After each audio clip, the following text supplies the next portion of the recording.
Hey, what's going on, guys? It's AceStar the Third. Thank you so much for watching. And today, I bring you guys this awesome OU battle against one of my friends in GhenghisCon. Now, GhenghisCon is a really good person and everything. He's a good battler when he wants to be and everything. So please be sure to check out his channel and subscribe to him if you enjoy his stuff. So today we're going to start with that question. Today that question is, what is your favorite electric type Pokemon? Now, there are kind of a lot of electric types. There's not too many, but there's a lot out there. And it should be obvious what my favorite one is. It's obviously Raikou. I mean, I've been using Raikou for years now, and about 7 years, that's when I started playing 3rd Gen, and ever since I started, that thing's been working wonders for me. So I love using the thing, and the Pokemon is just cool. So please be sure to answer that question in the comments below. So if you look at this team, yeah, this team is different, and I was really hesitant about it because I never really tried out something like this before.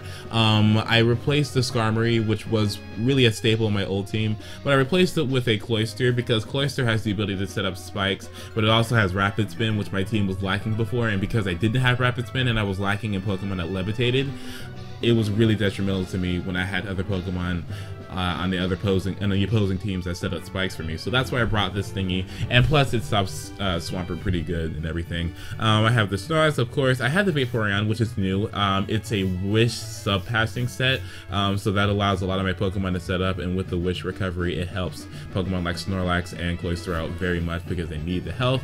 Raikou is different because it has Crunch and it has Hidden Power Grass, which I usually don't have. Swampert's the same, and Jirachi is a new set. You guys probably will enjoy it because the new set is something that's not really unspoken and it's kind of original, but it kind of worked out for me in this sense. So if you look at this weakness and resistance chart right here, you see that I have a weakness to fighting into ground and I have no resistances to it whatsoever. So if a Pokemon like Machamp came in here, Machamp would be pretty much a huge issue for my team, and it'd be pretty hard to deal with. Everything else seems manageable. I have kind of a big weakness to grass too, and with a lot more people playing 3rd generation and a lot more people having Swampert, a lot of people have grass type moves on their Pokemon now, so that could be an issue nowadays. Everything else seems manageable though. We're not doing the stat chart anymore because that seems to be pretty redundant and it doesn't really explain anything that much about my team. So anyway, hope you guys enjoyed this battle. Hope you enjoyed the team and everything, and please be sure to check out GhenghisCon, and let's go. Yo, so a lot more people have been getting into 3rd Gen recently, and I'm like, what is this? So Xenon and Matt Crimson Cobra have gotten a lot more people into this. I'm sitting there like, yes, this is fantastic, because a lot of people are like timid about 3rd Gen for some reason. For some reason, people are avoiding it and they're scared of it, and I don't know why, but now they're not. So anyway, leaves out with this Jolteon. I live with my Fortissimo. I'll go for a Shadow Ball thinking he might have baton passed into a flying type. I'm not going to do that, so he's going to baton pass out into his Cloyster. And I'm like, okay, so Cloyster is an issue because Cloyster has, what, 180 base defense and has maximum 504 defense. No, I cannot stay in there. So I'm going to go out into my Aquatic Ace so I can set up a substitute thinking he might have just Ice Beam and the Explosion to attack me, but he happens to have Hidden Power Grass, and I'm like, so this thingy is a obvious counter to Swampert. It doesn't have Hidden Power Electric because that's redundant. There's no reason to have that. And with this thingy being able to go for this, you know, Hidden Power Grass, and it's not being able to break my substitutes, I know that my Swampert can take those Hidden Power Grasses pretty easily, and by the time he gets to the point where he can KO me, I'll be in torrent range and I'll be able to take that thingy out easily. So I go into my Celeste with the substitute and everything. It's pretty awesome for me because he thought that I was going to go for a Calm Mind or a Thunderbolt onto his Cloyster. I'm not going to be doing that, but I'm going to be going for a Swagger onto his Celebi. And you're probably like, Ace, why do you have Swagger on a Jirachi? Hello, that's stupid. But I'm like, no, because I get to go for a Body Slam at this point. You're like, okay, so Ace, now you have Parafusion, but why would you have Swagger? That's so not beneficial because now this thingy has +2 and it's a Celebi and it can baton pass. Ace, what are you doing? This is extremely dangerous. What kind of set is this? So I'm gonna go for Swagger one more time as he gets confused, and I'm like, okay, so now I have Confusion and I have Paralyzation on him, so it's pretty safe for me to go for my next move. What is it, guys? It happens to be Psych Up. So Psych Up, now I have +4 attack and I have Doom Desire. And I'm like, dude, this set is fantastic. Why has no one thought about this? So with my Vaporeon being around, I'm able to go set up substitutes and I get the baton pass into this thingy. And because unfortunately I don't have Wish, I have Vaporeon there for helping with that also, which is why I have it on this team. The main reason why Vaporeon is awesome is because of its massive amounts of HP, because it's able to go into things like Blissey and be able to take his slides tosses and everything pretty easily. So anyway, he gets to go out into his Swampert, trying to baton pass into it and everything as I went for a Doom Desire. This thing is going to be going for a Roar, and he's going to be roaring me out into my Elegance 14. He predicts me to go for Hidden Power Grass, so I get to go for that, and it does minimal damage to this thingy, and now his Celebi is in here, and I'm like, okay, so this Celebi needs to go. Out of everything, I think the Celebi is the most threatening thing, and I was thinking that I must take this thingy out, and I almost forgot about the Doom Desire, but here it comes, Doom Desire out of nowhere, coming from like nowhere with a big ass surprise and just taking this thingy like almost out, leaving with like 1 HP. I'm like, how does that happen? This move is fantastic. Why doesn't everyone do this? So he gets to go into a Jolteon. I know exactly what he's trying to do. He's trying to set up a substitute so he can go into his the Celebi safely, so he can go for a recover without having to worry about me trying to kill it and everything. So he's gonna do that unsuccessfully because I'm gonna predict that, and now at this point I'm gonna go for a Hidden Power Grass, thinking he might go for a switch out into a Jolteon. I didn't predict that correctly, but fortunately enough, my Hidden Power Grass takes out his Celebi. Now I'm thinking that this thing might be modest. I think I changed it to modest because I thought that Tim was pretty redundant, which is why I changed the ability and everything. I didn't think it was really that useful. So I'm not going to be faster than things like Gengar, but it doesn't really matter because I have 100 base special defensive stats. So anyway, he goes out into his Flygon. I don't really care too much about Flygon, so because I have Cloyster, but I was thinking that this thing might have been a threat because I don't have any ground resistances on this team or immunities.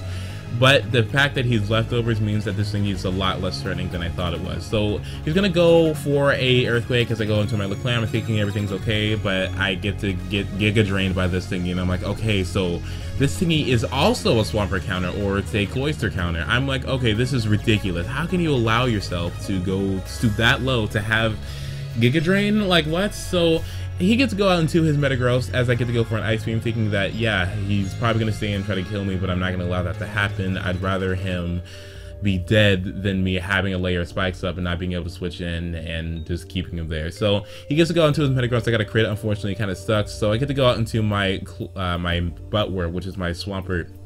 Now, Swampert can take anything Metagross throws at it pretty easily, unless it's some kind of stupid mix up with Hidden Power Grass like how Crims had, because Crims is a bitch. But fortunately enough, he doesn't have that. So he gets to go out into his own Swampert as I get to go for a Ice Beam, predicting he gets switched out into Flygon. Fortunately enough, he does not do that, and he gets to almost die when he doesn't. So at this point I just go for a Hydro Pump, thinking he might have switched out into anything that could take an Ice Beam or some kind of anything that I was going to throw. He gets to go into his Mollusk. I really don't care too much about this thingy. Like I said earlier, I know it has Hidden Power Grass. I'm not sure if he knows that I'm aware of that yet, but I mean, that's the most obvious thing for him to have. So I get to go to Elegance 14, knowing that he's going to be going for Hidden Power Grass or something like that, but he gets to go for his Spikes, thinking that I was going to stay in, but I don't do that. So now it's all bad, and now I'm gonna have to go for a substitute because I'm thinking he was gonna go for a switch out into something, or he might have gone for Explosion. I get to go for Hidden Power Grass, thinking he might have switched out into something, but he does not. And well, he does. He goes onto his Jolteon, but that's not the thing I was expecting him to switch out into. So now I have to go for a substitute. I was thinking that he might have just, I have no idea. I thought he might have just tried to take him out my substitute or something, but I didn't think he was just gonna go for a substitute. Now he has this Pataya Berry boost, and now he's taking out my substitute, and now I'm open, and now everything can come in, and now everything can kill me because my Raikou is frail, unfortunately. And now he's gonna be able to go out into his Airborne. So I'm really scared right now. I mean, I actually don't really have anything to take out this thing at all. I don't have any ground resistances, like I said earlier, and with this thing having +1, I know that it has Fire Blast, I know that it has Giga Drain, and I know it probably has Rock Slide or something, so I'm pretty screwed right now. The only thing I can think about doing is firing out one of my Pokemon and then going out into my Celebi and being able, not my Celebi, my Jirachi, and being able to paralyze this thingy with a Body Slam and then try to capitalize on that later on. So I get to bring in this thingy. I was knowing that he was going to go for a Giga Drain, which is why I go out into my Snorlax. So Snorlax, it seemed that it was a better counter for it when things got down to the wire, but he gets a crit, and I'm like, okay. So I think at this point I am able to take an Earthquake at that point, I mean, with all that health. So I don't know why he did this exactly. That seemed pretty redundant for me. I mean, for him to just switch out to his Jolteon when he had perfect other Pokemon to go into. What else was I gonna go into, like, go for besides body slam. So that was kind of stupid to me, but I mean, he can do what he does. I just got 3 leftovers, but whatever. Anyway, he gets to go for a Meteor Mash. I was trying to get to go into this thingy because I know Metagross is going to be a huge issue. Also, nothing else on my team can really take it out. So I'm going to go in here. I could have went for a Wish, or I could have went for a Surf, and my choice of moves was just gonna go for, you know, a Surf. I figured it was more important to get damage on this thingy before I died, because I'm able to bring in Raikou now and essentially destroy his team, because the Celebi is gone, and the other only counter to this is this Metagross. So he goes for Rock Slide, and I'm thinking that this might be a choice banded set of Metagross without him having a choice band, and I'm thinking about that, and I'm thinking that that is not smart at all. So anyway, I predicted to switch in and everything. So I mean, I'm predicting him to stay in, so which is why I go for a Thunderbolt. It's pretty awesome because I get to take that thingy out, and now he's going to be able to go out to his Airborne. I'm really scared about this thingy, like I said earlier on. I mean, there's just no point of me trying to do anything to stop this thingy, because I mean, no. So I get to go into Leclam, fodder myself out. Death is the best thing for this. So I get to go out into my Celeste as he gets to go for an Earthquake. I know I can live one because of my EV spread and everything, and I just didn't even know that was faster, but apparently I am. And he gets to go for a Fire Blast, and I'm like, why would you go for Fire Blast when it's not Stab and you have Earthquake?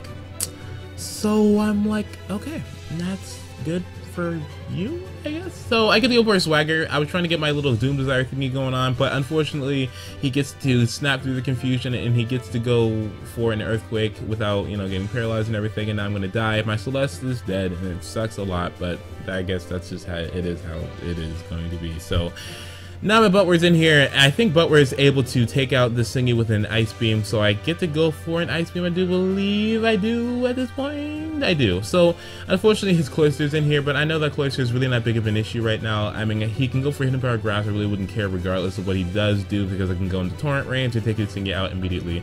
He goes for an Ice Beam. I'm really thinking that he doesn't have Explosion, which is kind of stupid to me, but I guess he can try to replace it. It doesn't seem like the most logical thing to do, but I guess he can do what he wants to do. I mean, it works to an extent, but I'd rather have Explosion on my Cloyster, because it's the most threatening thing. That's why the thing is threatening. I mean, now he's stopped by things like Blissey. So anyway, I get to take out that thingy with a Hydro Pump, and he brings to his last Pokemon, which is his Airborne. He is paralyzed. My Swampert, even though it has minimum speed and everything because of its EV spread and its nature, I get to go for an Ice Beam and definitely take out this thingy. I know that it's Rash because all mixed sets of Flygons are Rash, and I do in fact beat GhenghisCon. So that battle was pretty great. I did like that battle. It was pretty unique because I tried out some new things, what I usually don't like doing, but in that situation, in that battle, it worked out great. I probably won't use that Jirachi set again, because that Jirachi set is just way too inconsistent for me, and if it doesn't work out, it can essentially mean that someone else can sweep through my entire team, and I do not want that to happen, and I'm stopped by things like Gengar with substitutes. So anyway, that was a great battle and everything. I hope you guys liked it. Be sure to like it if you liked it, dislike if you dislike it, comment if you're cool, subscribe if you haven't, and share if you have the balls, and favorite if you are Fortress. Like I said, there's a new Skype group and everything. You can add me on Skype, and you can go into that Skype group, and we can third gen battle along with a lot of other people who also third gen battle if you like that kind of thing. In the bottom left of, or the bottom right of my videos in the beginning, you see a little tutorial guide on how to play third generation. That tutorial gives you all the resources you need in order to play third generation, including a save file and all the programs you need. So please be sure to watch that video if you want to play a third gen, because it's pretty cool and everything. I really don't have much to say besides that this week is school and I'm not looking forward to it at all. So really do appreciate you guys watching and everything. And I got 700 subscribers and everything. I really hope you guys like the intro and everything. I'm probably going to make a new outro, but I'm not sure. So thank you guys so much for watching. Have a wonderful day. Once again, check out GhenghisCon. He's a pretty cool guy. He's pretty unique, and he's pretty great. Once again, for the last time, thank you guys so much for watching. Have a wonderful day, and goodbye. Deuces. Peace. Go need cheap. Adios. Bye.